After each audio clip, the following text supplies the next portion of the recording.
नमस्कार, मैं डॉक्टर आशीष कुमार संगी, department of drawing and painting. हम बात कर रहे हैं अजंता की।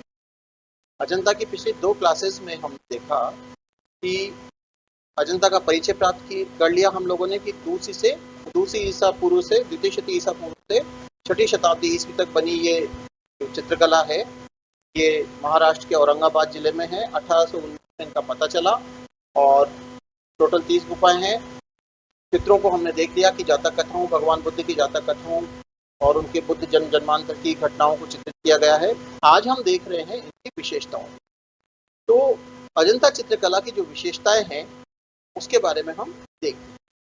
तो सबसे पहली बात तो ये है कि अजंता के जो चित्र हैं वो कोई एक फ्रेम नहीं है। अजंता की चित्रकला वो घटना चित्र हैं सारे के सारे, यानी जातक कथाओं का अंकन किया गया है, पूरी कथा का अंकन किया गया है। ये चित्र नहीं है। अजंता में अगर हम देखें विषय वस्तु को तो 3 भागों में हम इसको बांट सकते हैं। कौन कौन से 3 भाग हैं? एक तो घटना चित्र है, एक व्यक्ति चित्र है और फिर अलंकरण है। तो घटना चित्र क्या है? वो सारी कथाएं हैं जिनको हम देख रहे हैं कि भगवान बुद्ध को कैसा वैराग्य हुआ। तो वो पहले 4 दृश्य देख रहे हैं, फिर उनके मन में विचार चल रहा है, फिर वो अपने उस वैराग्य का उनके मन में भाव उठता है। तो पूरा का पूरा एक दृश्य है। छेदंत जातक, तो छेदंत जातक की पूरी एक कहानी है। उस पूरी कहानी को चित्रित करना। महाकपि जातक, हस्ती जातक, सिंहलाउदान जातक, वैसंतर, बहुत सारी जातक कथाएं हैं। तो ये पूरी की पूरी जो है वो कथाएं हैं, घटनाएं हैं।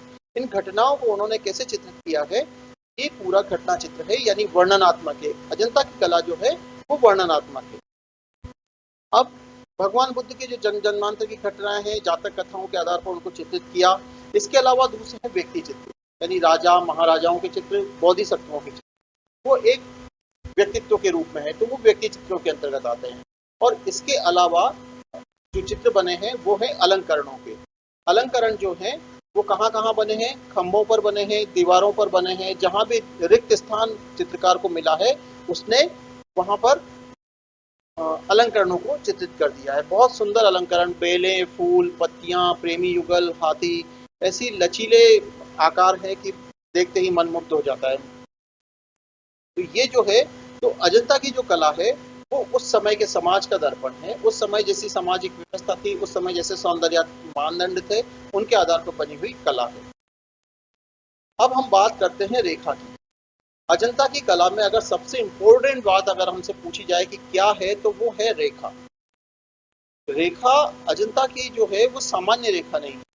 रेखा लावण्यमयी रेखा है, अटूट रेखांकन, प्रवाहमयी और डॉल युक्त रेखांकन। अब डॉल युक्त क्या है रेखांकन में?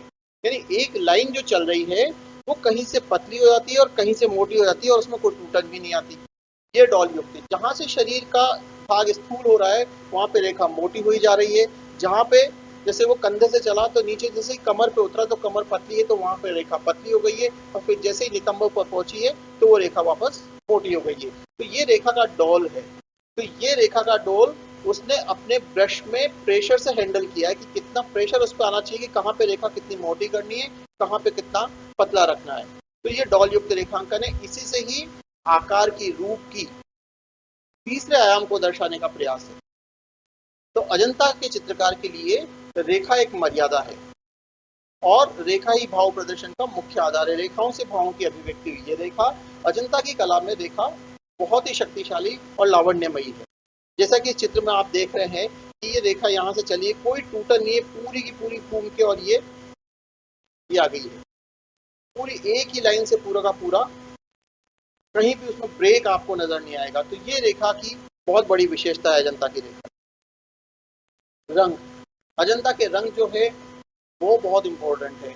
कैसे इंपॉर्टेंट है कि अजंता का जो रंगांकन है वो यथार्थवादी रंगांकन नहीं है। यानी वस्तु का जैसा रंग हमें दिखता है वो रंग नहीं होकर रंग कैसे है?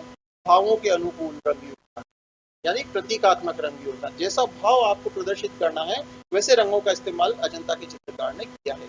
जैसे इस चित्र में हम देख रहे हैं कि श्रृंगार करती हुई राजकुमारी का चित्र है जिसके शरीर में हरा रंग भरा गया है। अब हरा रंग क्यों भरा गया? शरीर में तो हरा रंग नहीं होता है, लेकिन हरा रंग ताजगी का प्रतीक है, उसके नव यौवन का प्रतीक है। इसलिए उस मानव रूप में उन्होंने हरा रंग भर दिया उसकी ताजगी को दिखाने के लिए। तो ये अजंता की कला की एक बहुत बड़ी विशेषता है। रंग कैसे थे? खनिज रंगों का इस्तेमाल किया। सारे जो लोकली उपलब्ध रंग थे, तो सबसे पहले हम देखते हैं कि एक तो हरा भाटा यानी टेरावर्ट ग्रीन, लाजवर्थ, लैपिस लाजुली। ये लैपिस लाजुली जो था वो फारस से आयात किया जाता था। हिरमिच यानी ब्रिंसिना यानी इंडियन रेड, काला लैम्प ब्लैक यानी सफेद जो था वो लाइम वाइट या चौक वाइट, खड़िया का रंग, और सिंदूरी वर्मिलियन कलर, और पीला रंग यानी इंडियन येलो ऑकर। तो ये जो सीमित रंग योजना थी, लेकिन रंग कहीं भी उन्होंने मिश्रित करके नहीं लगाए हैं, बहुत सारे उन्होंने कलर्स नहीं बनाए हैं, रंगों को उनके शुद्ध रूप में लगाया है। कहीं भी बहुत सारी तानों का प्रयोग नहीं किया है रंगों में। भावों के अनुरूप जैसा भाव प्रदर्शित करना है वैसे रंग का इस्तेमाल। रंग विधान सादा है और छाया प्रकाश का अभाव है। बहुत खास बात है कि छाया प्रकाश का अभाव है, चित्र फ्लैट है। लेकिन आप ये देखिए कि चित्र फ्लैट होने के साथ साथ तीसरे आयाम को दिखाने के लिए एक तो हमने बात की रेखा की, लेकिन इसके अलावा उन्होंने क्या किया है कि रंग के गहरे बलों को यानी थोड़ी सी डार्क टोन को कहीं कहीं पर इस्तेमाल करके, यानी जैसे नाक के पास, थोड़ी के नीचे, यानी नत उन्नत, इसको बोलते हैं नतोन्नत। नत उन्नत, नत मीन्स जो दबा हुआ है, जो गहरा है, और उन्नत जो उभरा हुआ है। जैसे नाक उभरी हुई है तो नाक पे उभार दिखाने के लिए नाक के पास थोड़े से गहरे बल का डार्क टोन का प्रयोग करके उन्होंने नाक को उभार दे दिया है। तो ये उन्होंने छाया प्रकाश का इस्तेमाल नहीं किया, लेकिन नतोन्नत के आधार पर गहरे बलों का प्रयोग करके आकार के रूप के तीसरे आयाम को प्रदर्शित करने का प्रयास किया है। अजंता के चित्रों में रंगांकन चाक्षुष यथार्थता के यानी जैसा हमें दिख रहा है उसके आधार पर नहीं होकर रंग जो है वो प्रतीकात्मक आधार पर, उसके भावों के अनुकूल, और वातावरणीय परिप्रेक्ष्य का भी उसमें इस्तेमाल नहीं किया कि आपको डिस्टेंस दिखाना है तो आपको डिस्टेंस दिखाने के लिए एक ही रंग की बहुत सारी तानों का प्रयोग करना पड़ता है, लेकिन उन्होंने ऐसा भी नहीं किया है। इसलिए अजंता के जो चित्र हैं वो चित्रोपम द्विआयाम है उनमें। तो ये बहुत ही खास बात है अजंता के रंगों की।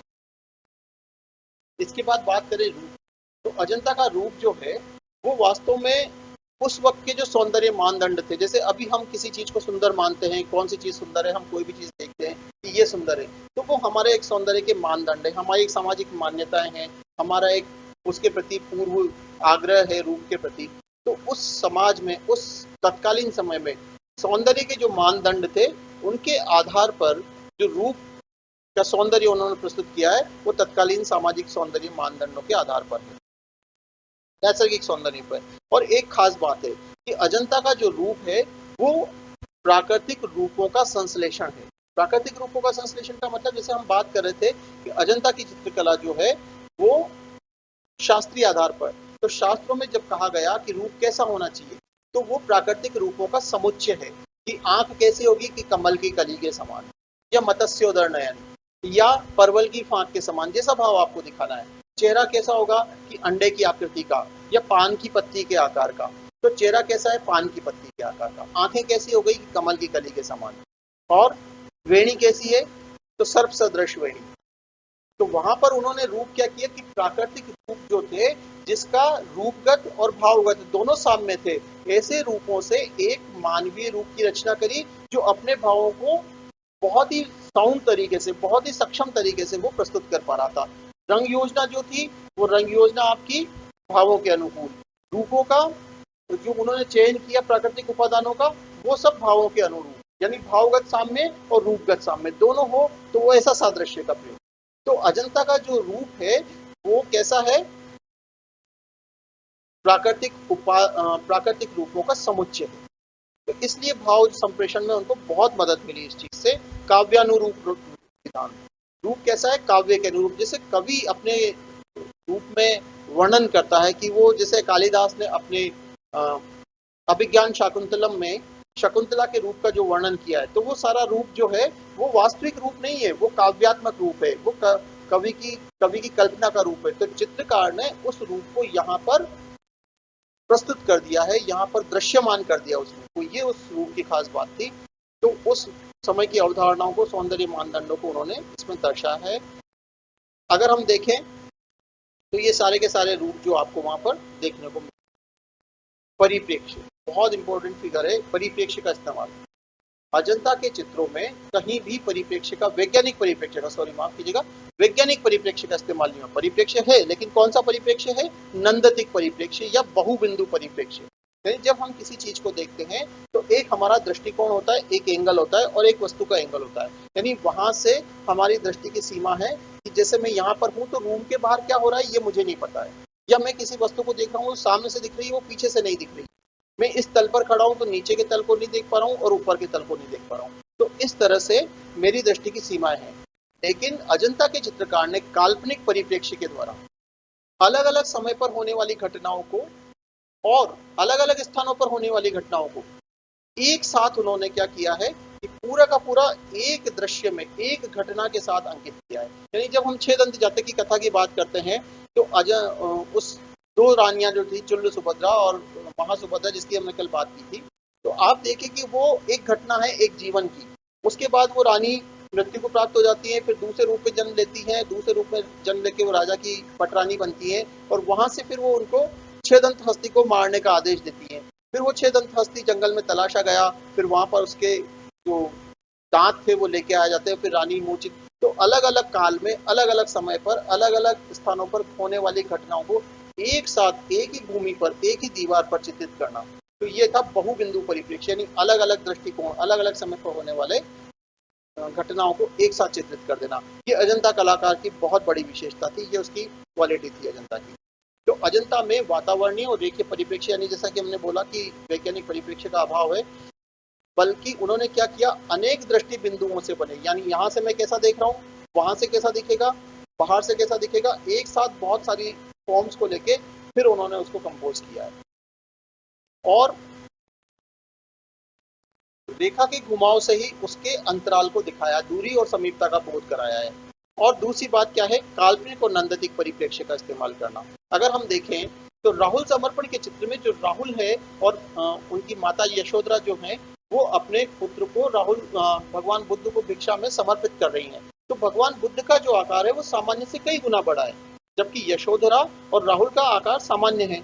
लेकिन जब हम दोनों रूपों को देख रहे हैं तो कहीं भी हमें उसमें असहजता या असामान्यता नहीं दिखती। तो ये क्या खास बात थी, भगवान बुद्ध की महानता को दिखाने के लिए उनको एक बड़े आकार में दिखाया। तो ये क्या था, काल्पनिक परिप्रेक्ष्य। आप कभी भी ऐसा नहीं हो सकता कि दो रूपों में थोड़ा बहुत अंतर हो सकता है लेकिन बहुत ज्यादा अंतर उसमें नहीं होगा। लेकिन यहाँ पर भगवान बुद्ध को सामान्य से 4 गुना बड़े आकार में दिखाया और बाकी यशोधरा और राहुल को छोटे आकार में दिखाया। तो ये जो था वो काल्पनिक परिप्रेक्ष्य का उदाहरण है। और भी चित्रों में जैसे हम बोधिसत्व का चित्र देखते हैं तो भगवान बोधिसत्व को उनके बीच में केंद्र में रखा, संयोजन की बात करेंगे तो ये बात आएगी, केंद्र में रखा और आसपास आकृतियों को उनके महत्व के अनुसार छोटे छोटे बनाकर और भगवान बुद्ध को बोधिसत्व के रूप को प्रधानता दी है। तो ये परिप्रेक्ष्य का बहुत बड़ा इस्तेमाल था, जहां पे आपको डोमिनेंस देनी है उस रूप को आपने बड़ा कर दिया है। तो ये काल्पनिक परिप्रेक्ष्य का उदाहरण था। इस चित्र में हम देख रहे हैं, ये चित्र आप देख रहे हैं छह दंती जातक की कथा का। तो अलग अलग समय पर अलग अलग स्थानों पर होने वाली घटनाओं को पूरी एक भित्ति पर बिना किसी फ्रेम के चित्र किया है, ये खास बात है। संयोजन, कंपोजिशंस कैसे हैं। अभी हम कोई भी चीज बनाने लगते हैं तो हम लोग क्या करते हैं कि हमारा एक फ्रेम होता है, हमारे पास एक शीट होती है, दीवार होती है या बोर्ड होता है जिस पे हमें बनाना है। तो हमारे पास एक निर्धारित स्थान होता है कि यहाँ पर हमें बनाना है। अजंता के चित्रकार के पास पूरी की पूरी दीवार थी और उसे बहुत बड़ी घटना अंकित करनी थी। तो कहीं भी उसने अपने पेंटिंग को, अपने चित्र को फ्रेम में नहीं बांधा है, बाउंड्री नहीं बनाई। एक जगह से स्टार्ट किया, पूरी घटना चित्रित होती जा रही है, अलग अलग कालखंड आ रहे हैं, अलग अलग दृश्य उपस्थित होते जा रहे हैं और पूरी की पूरी घटना जब आप देखते हैं तो एक फिल्म की तरह से आपको दिखती हुई चली जाती है। तो ये एक तरह से स्टिल फिल्म है, पूरी स्थिर फिल्म है ये, जिसमें आप पूरी की पूरी घटना का अंकन देखते हैं। तो ये जो चित्र है वो कैसे बने हैं, एक तो है केंद्रीय संयोजन। केंद्रीय संयोजन का मतलब हो गया कि जो मुख्य आकार है, जो मुख्य रूप है, उसको सेंटर में रखा है, जैसे कि नाम से स्पष्ट है केंद्रीय। तो उसको केंद्र में रखकर और बाकी के रूपों को उनके महत्व के अनुसार उसके आसपास संयोजित करके और मुख्य आकार को केंद्र में रख करके उसको संयोजित किया। तो ये हुआ केंद्रीय संयोजन। संयोजन कैसे, बाकी वर्तुलाकार यानी गोलाकार है, यानी कि आपकी एक घटना जो मुख्य आकार है उसके आसपास फिर बाकी के आकारों को ऐसे बनाकर और गोलाई युक्त बना दिया, या अंडाकार है। कहीं भी चित्रों को फ्रेम से नहीं बांधा गया है, फ्रेम नहीं बनाया गया है और संपूर्ण चित्र चौखटों के बंधन से पूरी की पूरी भित्ति पर विस्तृत हो गया है। तो ये अजंता का, जैसे हम छह दंत जातक की बहुत बड़ी कथा है, नंद की दीक्षा की कथा है, तो पद्म पाणी बोधिसत्व में केंद्रीय संयोजन का कंपोजिशन आपको दिख जाएगा। तो इस तरह के जो चित्र हैं उनमें सब में आपको ये संयोजन देखने को मिलेगा। मुद्राएं और भंगी भावों को व्यक्त करने में अजंता की बात करते हैं तो भाव प्रधान कला कही जाती है। तो जैसे कि हमने बात की कि एक तो रेखा है जो भावों को अभिव्यक्त कर रही है, दूसरे आपके रंग आ गए हैं कि रंगों को कैसे लगाया, प्रतीकात्मक तौर पर भावों के अनुकूल रंग। अब जो तीसरी बात आ रही है कि भावों को व्यक्त करने के लिए मुद्राओं और भंगिमाओं। मुद्रा क्या है, यानी आपके अंगों की जो विशेष स्थितियां, गेस्चर एंड पोस्चर, वो जो मुद्राएं हैं हाथ की, जैसे मैंने कहा, तो ये प्रश्नवाचक मुद्रा हो गई आपकी कि आप क्या पूछ रहे हैं कुछ। अच्छा, तो ये ओके, समझने वाली। तो ये मुद्राओं के माध्यम से, जैसे कि हमने एक महाप्रज्ञावती का चित्र देखा था, यहाँ पर भी आप देख रहे हैं उसको दोबारा से कि महाप्रज्ञावती जो है वो कुछ गिनने में व्यस्त है ऐसे करके। तो वो क्या कर रही है, उनकी इस मुद्रा से ही उनके अनुमान हमें लग जाता है, उस भाव का प्रकटीकरण हो जाता है, भाव प्रस्तुत हो जाता है। तो अजंता की कला जो है भाव प्रधान है और भावों के अंकन में रेखा, रंग संयोजन के अतिरिक्त मुद्राओं और भंगिमाओं का महत्व। भंगिमा कहते हैं पूरी देह यष्टि, यानी जो आपका जो पूरा शरीर है उसकी जो स्थिति है उसके आधार पर भावों को व्यक्त कर देना।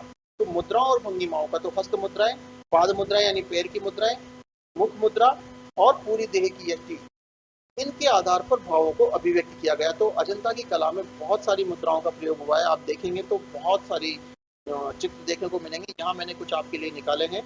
तो इन सब मुद्राओं के माध्यम से स्नेह, मैत्री, काम, श्रृंगार, लज्जा, उत्साह, आक्रोश, चिंता, ममता, राग, विराग, सब प्रकार के उन्होंने जितने भी भाव थे उनको दिखाने के लिए मुद्राओं और भंगिमाओं का बहुत बेहतरीन तरीके से इस्तेमाल किया है। हस्त मुद्राओं, पाद मुद्राओं के अतिरिक्त देह यष्टि यानी शरीर की पूरी की स्थिति भाव भंगिमाओं के माध्यम से सफल संप्रेषण कराया है। उदाहरण के लिए हम देखें, महाप्रज्ञावती जो ये आप चित्र देख रहे हैं, जो अपने बुद्ध के जन्म में कितने दिन शेष रह गए उसको देखने के लिए देख रही हैं। क्षमा याचना वाले चित्र में हमने देखा था कि कैसे नर्तकी जो है वो राजा के चरणों में झुकी हुई है, पूरा का पूरा जैसे अपने आप को उसने क्षमा के लिए समर्पित कर दिया। सर्वनाश सूचक साधु, जिसमें एक साधु का चित्र आपने देखा होगा जो ऐसे करके उस नीचे उसकी लाठी है उसके ऊपर ऐसे ठोड़ी टिकाकर और हाथ के माध्यम से उसको लग रहा है कि अब क्या रह गया है। तो इस प्रकार की मुद्राएं और भंगिमाएं जिनसे भावों को अभिव्यक्त किया है। ये देखिए आप, अब ये जो हाथ की मुद्राएं हैं, इन मुद्राओं से भावों की अभिव्यक्ति। तो ये तो सिर्फ एक हाथ की मुद्राएं है, पाँव की मुद्राएं, मुख की मुद्राएं, उनके चेहरे के एक्सप्रेशंस जो हैं उनके माध्यम से। ये जो चित्र जिसकी हम बात कर रहे थे कि राजा जो है वो दंड देने के लिए उत्सुक है और जो नर्तकी है ये वाली, इसने अपने आप को पूर्ण रूप से उसको क्षमा के लिए प्रस्तुत कर दिया है कि क्षमा करें। तो ये उसकी देह यष्टि से, उसकी इस पोस्चर से ये पता चल रहा है कि वो कितना मतलब क्षमा याचना के लिए प्रस्तुत है।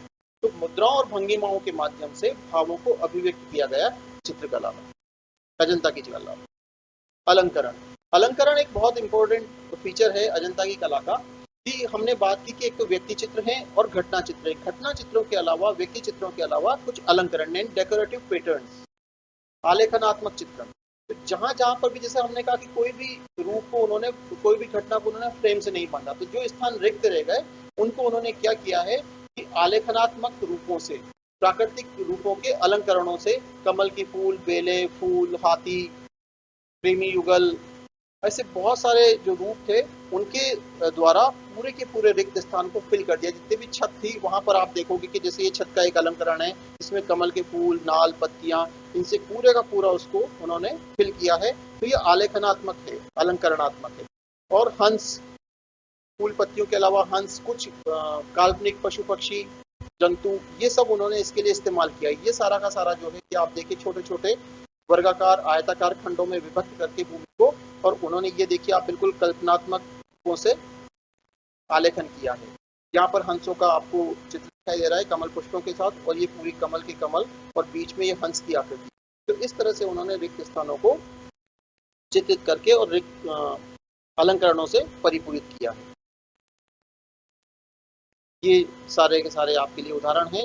ये कमल के पुष्पों का अलंकरण है, ये हंस, कमल के फूल, यहाँ पर कुछ काल्पनिक डिजाइन्स हैं।